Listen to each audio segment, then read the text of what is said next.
नमस्ते छात्रों, मैं JVN Kavita Sharma, faculty of Ayurvedic science, Jyoti Vidyapeeth women's university. आज 19/8/2023 को हम संधि प्रकरण के परिचय का अध्ययन करेंगे। छात्रों, संधि में सम उपसर्ग, धा धातु और की का अर्थ हो गया कि उपसर्गाधु की से प्रत्यय के साथ सूख करने पर निवारण हुआ है। अर्थात व्याकरण के संदर्भ में संधि शब्द का अर्थ वर्ण विकार है। ये वर्ण विधि है दो या दो पदों से एक ही पद को परस्पर व्यवधान रहित सामीप्य अर्थात संहिता में जो वर्ण विकार उत्पन्न अर्थात जो परिवर्तन होता है उसे संधि कहते हैं। जैसे क्या होता है, पर सन्निकर्ष है संहिता, पर सन्निकर्ष है संहिता अर्थात अतिशय समीपता को संहिता कहा जाता है। अतिशय का क्या अर्थ, समीप्य का अर्थ हो गया आदि। अर्धमात्रा काल को क्या कहा जाता है, संधि कहा जाता है। यानी दो वर्णों के मध्य जब आदि मात्रा में या आदि मात्रा काल को क्या कहा जाता है, हम संधि कहते हैं। ठीक है। फिर उसी तरीके से कि जो आदि मात्रा काल का ही जो व्यवधान होता है उस वर्ण की स्थिति संहिता कहलाती है। ठीक है। दो वर्णों की अत्यधिक सामीप्यता से प्राय विकार जो उत्पन्न होता है उसे हम वो क्या कहते हैं, संधि। इसी प्रकार संधि कितने प्रकार की होती है, 3 प्रकार की होती है। कौन कौन सी होती है, स्वर संधि, हल संधि और विसर्ग संधि। ठीक है। तो संधि में अभी तक हमने जैसे महाकवि दंडी ने काव्यदर्श के अनुसार कहा है कि श्लोक में संधि का अवसर हो और उसे नहीं किया जाए तो वहाँ विसर्ग संधि का नामक दोष कहा जाता है। न संहिता विवक्षा मित्य संधानम पदेषु यत धी संधिति निर्दिष्टम। इस प्रकार वाक्य को छोड़कर प्राय सर्वत्र संधि को आवश्यक माना जाता है। संधि भेद, मुख्य संधि 3 प्रकार की होती है, अच संधि, हल संधि और विसर्ग संधि। ठीक है। सिद्धांत कौमुदी में संधि के 5 प्रकार से विभक्त किया गया है। अच संधि, प्रकृति भाव संधि, हल संधि, विसर्ग संधि और स्वादि संधि। ठीक है। इसी प्रकार से इसे पंच संधि प्रकरण भी कहा जाता है। पंच संधि प्रकरण भी कहा जाता है। ठीक है। लघु सिद्धांत में इस पंच संधि प्रकरण के हिसाब से जो प्रकृति भाव हो को असंधि तथा स्वादि संधि को विसर्ग संधि की स्वीकृति दी गई है। अब स्वर संधि क्या होती है, स्वर संधि को स्वर को संस्कृत में हम अच भी कहते हैं। ठीक है।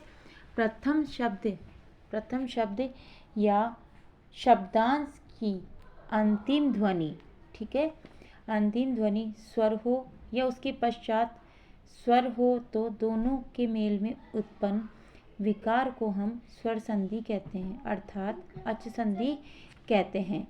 स्वर के साथ में स्वर का मेल होने पर उत्पन्न विकार को संधि कहा जाता है। स्वरों में मेल उत्पन्न विकार ही देखा जाता है। स्वर से परे होने पर भी विकार देखा जाता है। जैसे गणेश, गण ईश तो गण ईश गणेश।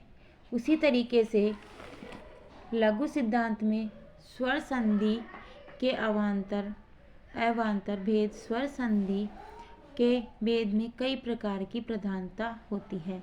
इसके 8 भेद होते हैं। यण संधि, दीर्घ संधि, गुण संधि, वृद्धि संधि, पररूप संधि और दीर्घ अयादि संधि। ठीक है। अब यण संधि क्या होती है, यण संधि के अंदर हम यण प्रत्याहार का वो करते हैं, हम क्या करते हैं, यण प्रत्याहार का अध्ययन करते हैं। जैसे एको यण जो सूत्र है वो यण प्रत्याहार का विधायक सूत्र है। इसी तरीके से अयादि संधि है, अयादि संधि में भी क्या होता है, एचो या अवयव है, ये क्या है, अयादि संधि का विधायक सूत्र है। इसी तरीके से अकः सवर्णे दीर्घ, अकः सवर्णे दीर्घ क्या है? दीर्घ संधि का विधायक सूत्र है। जहाँ आक के स्थान पे दीर्घ हो जाता है, ए या आ को क्या हो जाएगा? दीर्घ हो जाता है। ठीक है। अब है व्यंजन संधि। व्यंजन संधि क्या होगी? प्रथम शब्द या शब्दांश, प्रथम शब्द या शब्दांश को अंतिम ध्वनि व्यंजन हो, अर्थात अंतिम ध्वनि हल हो, ठीक है, और उसके पश्चात स्वर या व्यंजन हो तो दोनों के मेल में उत्पन्न विकार को हम हल संधि कहते हैं, अर्थात हम व्यंजन संधि भी कहते हैं। व्यंजन का स्वर के साथ या व्यंजन का व्यंजन के साथ मेल होने पर उत्पन्न विकार व्यंजन संधि कहलाता है। इसे हम हल संधि भी कहा जाता है। जैसे जगन्नाथ, जगन्नाथ क्या है?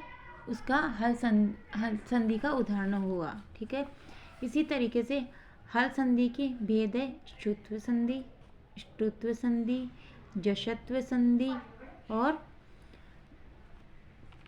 ष्टुत्व संधि और जश्त्व संधि, अनुस्वार संधि और चरत्व संधि। अब ष्टुत्व संधि क्या होगी? ष्टुत्व संधि में क्या होता है? जो शकार, ष्टुत्व संधि में क्या होगा? सकार शकार तय वर्ग शकार योग शकार च वर्ग, अर्थात जहाँ श हो, ठीक है, उसकी जगह श की जगह क्या हो जाएगा? स हो जाएगा और च वर्ग की जगह तय वर्ग हो जाएगा। ठीक है। अर्थात स अथवा तय वर्ग के साथ में श वर्ण और उसकी जगह च वर्ग हो जाएगा। जैसे हरीश शेते, हरीश शेते, हरीश धन शेते। अब हरीश धन शेते, इसी तरीके से ष्टुत्व संधि, ष्टुत्व संधि क्या होगी? ष्टुना, ष्टु से क्या होगा? मूर्धन्य शकार, जो स्लेट वाला शकार है उसको क्या हो जाएगा? शंकर वाला, वो उसको सड़क वाले शकार को मूर्धन्य शकार हो जाएगा। इसी तरीके से है विसर्ग संधि। प्रथम शब्द या शब्दांश की अंतिम ध्वनि को हम विसर्ग संधि या उसके पश्चात स्वर या व्यंजन हो तो दोनों के मेल में से उत्पन्न विकार को विसर्ग संधि कहते हैं। यानी विसर्ग के बाद स्वर में मेल से उत्पन्न विकार को विसर्ग संधि हमें कहा जाता है। यानी कि विसर्ग संधि, विसर्ग किसको? जो विकार उत्पन्न हो जाता है, अर्थात अच और हल में जो विकार उत्पन्न हो जाता है उसे हम विसर्ग संधि कहते हैं। ठीक है। विसर्ग संधि के भेद कौन कौन से हैं? सजात विसर्ग और रजात विसर्ग। सजात विसर्ग किसमें होता है? शब्द विभक्ति प्रत्यय संबंधी सकार के स्थान पर जो विसर्ग होता है वह सजात विसर्ग होता है, और शब्द संबंधी मनस, मन, शने, दूरस आदि, विभक्ति संबंधी देव, देवस, मुनि, इन सब में जो विकार उत्पन्न होता है वह पठाम आदि। प्रत्यय संबंधी क्या हुआ? प्रायश, प्रायशस, प्रायश, बहुशस, बहुश। ठीक है। ऐसे ही रजात विसर्ग, रजात स्वाभाविक संबंधी रिकार स्थान रेफ, रेफ किसको कहते हैं? रे को, के स्थान पर होने वाले विसर्ग को रजात विसर्ग कहा जाता है। जैसे शब्द संबंधी स्वर स्व, प्रातर, प्रातः, अंतर, अंत, रिकार आदि मातर, मातः, पुर, गी इत्यादि। सजात और रजात विसर्ग के अतिरिक्त कई शजात, नजात विसर्ग भी देखे जाते हैं। जैसे सजु, सोरू, अहन, अहन, यहाँ अहन सूत्र को कहा जाता है। पदांत के अहन प्रातिपदिक को जैसे आदेश हो जाता है। इसी तरीके से हमने आज संधि के परिचय का हमने